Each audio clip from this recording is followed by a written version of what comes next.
The macabre history of the Thornes. They locked 13 kids below a funeral home. The Thorne family funeral home had served the small community of Willowbrook, Pennsylvania for over 80 years, offering comfort to grieving families with its Victorian elegance and reputation for compassionate service. The 3-story brick building on Main Street was a cornerstone of the town's history, its ornate architecture and meticulously maintained grounds reflecting the dignity and respect that 4 generations of Thornes had brought to their solemn profession. But beneath the polished floors and gentle whispers of mourning lay a secret so dark that when it was finally discovered, it would shatter the community's faith in one of its most trusted institutions. The revelation began with what should have been a routine renovation project. In October 2024, the current owners, Marcus and Elena Thorne, had decided to modernize the basement embalming facilities to meet new state health regulations. When contractor Jim Davies began removing old equipment from the basement, he noticed inconsistencies in the building's floor plan that suggested the presence of additional space beneath the known basement level. Davies had worked on numerous historical buildings throughout Pennsylvania, and he recognized the signs of concealed architecture when he saw them. The basement's eastern wall appeared to be significantly newer than the rest of the foundation, and careful measurements revealed that the building's footprint extended further underground than the current layout suggested. When he mentioned his findings to Marcus Thorne, the funeral director's nervous reaction convinced Davies that something was being deliberately hidden. The Thorne family's reaction to Davies's discovery was immediate and telling. Rather than expressing curiosity about potential historical features in their building, they attempted to halt the renovation and dismiss the contractor without explanation. Their obvious distress and evasive behavior prompted Davies to contact local authorities, suspecting that the funeral home might be concealing something significant beneath its foundation. When police arrived with a warrant to investigate the building's basement, they found exactly what Davies had suspected: a carefully concealed entrance leading to a lower level that did not appear on any official building plans. The hidden door, located behind the embalming room's equipment storage area, had been designed to blend seamlessly with the surrounding wall and was secured with multiple heavy-duty locks that could only be operated from the outside. What investigators discovered beyond that door would become one of the most horrifying crime scenes in Pennsylvania's history. The hidden basement level contained a network of small chambers connected by narrow corridors, creating an underground complex that stretched beneath most of the funeral home's footprint.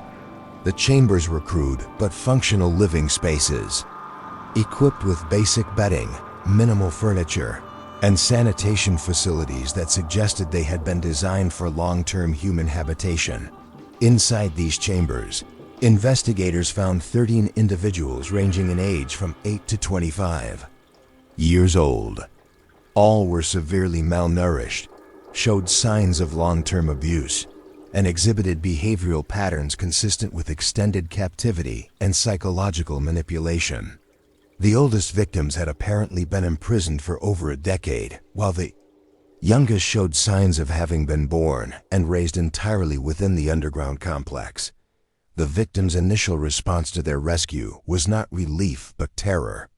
They had been conditioned to fear anyone other than members of the Thorne family, and they begged their rescuers not to remove them from what they called their sanctuary. They spoke in hushed whispers, constantly glancing around as if expecting punishment for making noise, and demonstrated a profound fear of bright lights that suggested they had been kept in near darkness for extended periods. The underground chambers revealed the systematic nature of the Thornes' operation. Each room was numbered and contained personal belongings that suggested long-term occupancy by specific individuals. The walls were covered with scratch marks tracking days and years, along with desperate messages carved by previous occupants who had either died in captivity or been moved to unknown locations. The most disturbing discovery was a chamber that appeared to serve as a combination classroom and indoctrination center. The walls were covered with disturbing artwork depicting death, suffering, and what appeared to be ritualistic ceremonies. Educational materials scattered throughout the room suggested that the children had been receiving a twisted form of education, focused on death, burial practices, and what the Thornes apparently called preparation for the afterlife.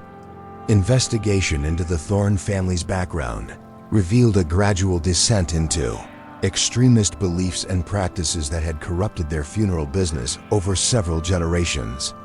The family had developed an obsession with death and the afterlife that had evolved into a twisted theology centered on the belief that certain individuals needed to be prepared for death through suffering and ritual purification.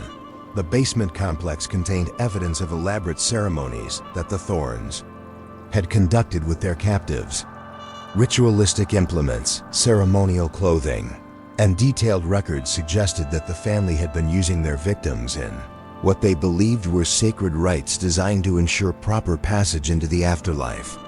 The children had been taught that their suffering was necessary for their spiritual preparation and that the Thornes were helping them achieve a purer form of existence.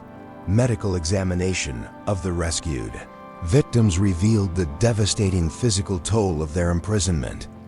Most showed signs of severe malnutrition, vitamin deficiencies, and various injuries consistent with physical abuse. Several had untreated medical conditions that would have been easily correctable with proper care, but had been allowed to worsen. During their captivity, the youngest children showed developmental delays consistent with spending their formative years in an environment devoid of proper nutrition, education, and social interaction.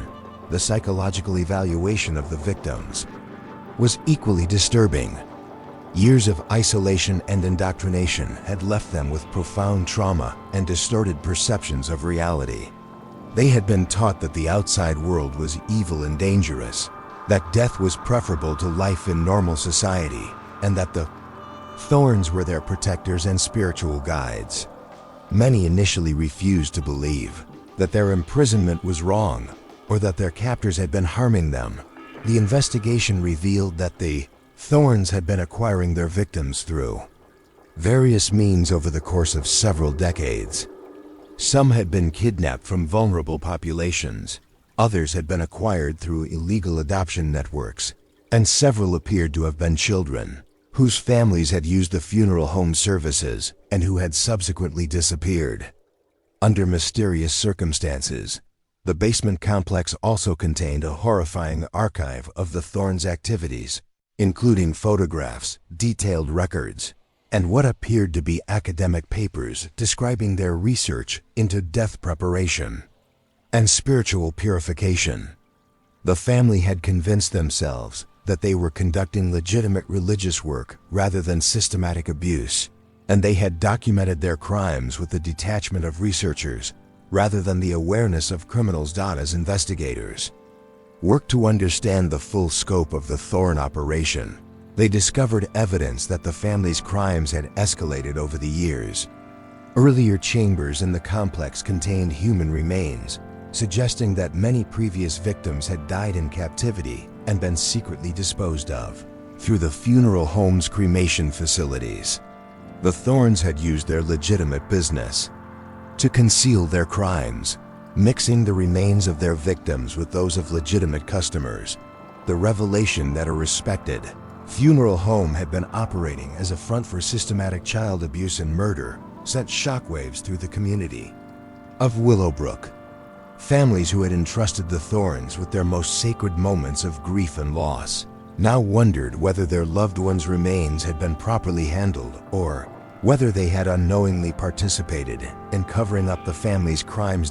As Chapter 1 concluded, investigators were still working to identify all of the rescued victims and determine the fate of other children who had disappeared over the years.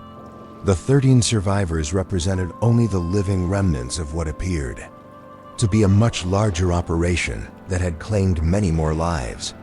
The Thorne family's arrest marked the end of decades of hidden suffering, but it was only the beginning of a complex investigation that would eventually reveal the full scope of their crimes. against some of society's most vulnerable members. The interrogation of Marcus and Elena Thorne revealed the disturbing evolution of a family business that had gradually transformed from legitimate funeral services into a front for systematic abuse and murder. The couple showed no remorse for their actions, instead expressing pride in what they called their sacred work of preparing souls for the afterlife through suffering and purification. Their complete detachment from the humanity of their victims demonstrated the dangerous combination of religious extremism and generational criminal behavior. The investigation expanded as forensic teams worked to identify the remains found throughout the underground complex. Dental records, DNA analysis, and missing person reports dating back decades began to reveal the true scope of the Thorne family's crimes. At least 37 individuals had died in the basement chambers over the years, their bodies secretly cremated and their ashes mixed with those of legitimate funeral home customers to conceal evidence of their murders. The oldest survivor, a 25-year-old woman later identified as Catherine, became the key witness in understanding the Thorne family's operation. She had been imprisoned since childhood and had witnessed the deaths of numerous other captives over the years. Her testimony revealed a systematic pattern of abuse disguised as religious ritual, where children were subjected to increasingly severe purification ceremonies until many died from their injuries or the psychological trauma of their treatment. Catherine's account exposed the twisted theology that had guided the Thorne family's actions for generations. The family had developed an elaborate belief system centered on the idea that certain individuals needed to experience death gradually and repeatedly in order to achieve spiritual purity. They believed that by subjecting children to near-death experiences, extreme suffering, and constant exposure to death, they were helping their souls achieve a higher state of existence. The basement complex revealed evidence of the elaborate rituals that had been conducted there over the decades. Multiple chambers had been designed for specific purposes. Meditation rooms where children were forced to contemplate death for hours at a time. Sensory deprivation chambers where they were left in complete darkness and silence. And what the Thornes called transition rooms, where children were subjected to experiences designed to simulate death and rebirth. The rescue and rehabilitation of the 13 survivors proved to be an extraordinary challenge for Pennsylvania's Child Protective Services and mental health professionals. Dr. Sarah Mitchell, a specialist in cult deprogramming, described the victims as existing in a psychological state that defied conventional understanding. They had been so thoroughly indoctrinated into the Thorne family's death cult that many initially refused medical treatment and expressed a desire to return to their underground prison. The survivors' adaptation to the outside world was complicated by their profound fear of normal human activities and their obsession with death and dying. Simple experiences like eating regular food, sleeping in beds with soft mattresses, or interacting with people who weren't part of their captor's family caused severe anxiety and panic attacks. They had been conditioned to view these experiences as spiritually dangerous and corrupting. The investigation revealed that the Thorne family's crimes had been facilitated by their respected position in the community and their access to vulnerable families during times of grief. They had specifically targeted families who had used their funeral services, identifying children who might be easily taken without triggering intensive investigations. The trust that grieving families placed in funeral directors had been weaponized to acquire victims for their underground operation. The forensic examination of the funeral home's records revealed how the Thornes had been covering up their crimes for decades. They had been cremating their victims' remains and mixing the ashes with those of legitimate customers, then providing families with urns that contained the mixed remains of their loved ones and murder victims. The discovery meant that hundreds of families throughout Pennsylvania had unknowingly been given contaminated remains of their deceased relatives. The legal proceedings against the Thorne family became a landmark case in prosecuting multi-generational criminal enterprises disguised as legitimate businesses. Marcus and Alina Thorne were charged with multiple counts of murder, kidnapping, child abuse, and desecration of human remains. The prosecution faced the challenge of proving crimes that had been carefully concealed for decades and had been justified by the perpetrators as religious practice at the trial revealed additional, shocking details about the extent of the Thorne family's criminal network. They had been in contact with other funeral homes throughout the region, sharing their techniques and discussing the possibility of establishing similar operations. Several other funeral directors were eventually investigated and charged with related crimes, exposing a broader network of death-obsessed individuals who had been using their professional positions to prey on vulnerable populations. The psychological evaluation of the Thorne family members revealed individuals who had inherited and expanded upon criminal behaviors that had been passed down through generations. The family's funeral business had provided the perfect cover for their crimes, giving them access to bodies, cremation facilities, and grieving families while maintaining a veneer of respectability and community service. The survivors' recovery process varied significantly based on their ages when they were first imprisoned and the length of their captivity. The younger children showed remarkable resilience and adaptability, gradually learning to trust their caregivers and embrace normal childhood experiences. The older survivors struggled more with reintegration, having spent their formative years completely isolated from normal social development and human relationships. Catherine, the oldest survivor, eventually became a powerful advocate for victims of religious abuse and funeral industry reform.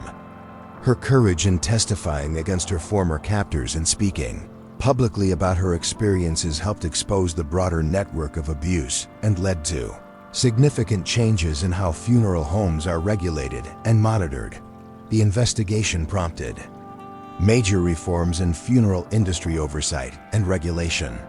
New protocols were established for monitoring funeral home operations, tracking cremation procedures, and ensuring proper handling of human remains.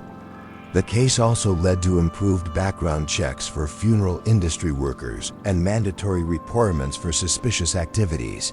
The Thorne family funeral home was permanently closed, and the building was eventually demolished after extensive forensic examination. The site was converted into a memorial park dedicated to the victims of the family's crimes, with 37 trees planted to represent each of the individuals who had died in the basement chambers. The underground complex was sealed with concrete after investigators completed their work, but extensive documentation was created for use in training law enforcement officers and social workers to recognize signs of similar operations. The case became a crucial example of how legitimate businesses can be used to conceal systematic abuse and murder. Both Marcus and Alina Thorne were convicted on multiple charges and sentenced to life in prison without the possibility of parole.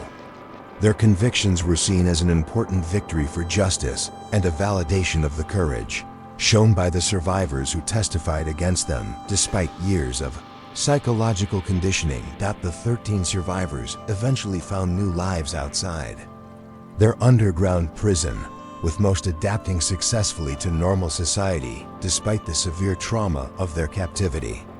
Their recovery became a testament to the resilience of the human spirit and the possibility of healing even from the most extreme abuse. The memorial garden created at the site of the former funeral home features a fountain surrounded by flowers that bloom year-round, symbolizing the triumph of life over death and the power of truth to overcome even the most carefully concealed evil. The inscription on the memorial reads, "In memory of those who suffered in darkness, and in honor of those who found the courage to step into the light." The Thorne case remains one of the most extensively studied examples of how trusted community institutions can be corrupted and used to facilitate systematic abuse. The courage and resilience of the survivors continue to inspire others and demonstrate that even children raised in the shadow of death can learn to embrace life, and find meaning in their survival. Thank you for watching another tale unfold here on NW Storytime. Every story hides a secret, and tonight you uncovered another one. Tell me in the comments where you're watching from. I'd love to know how far these stories travel. If you enjoyed this mystery, don't forget to like, share, and subscribe. It helps us keep the secrets alive. Until next time, stay curious,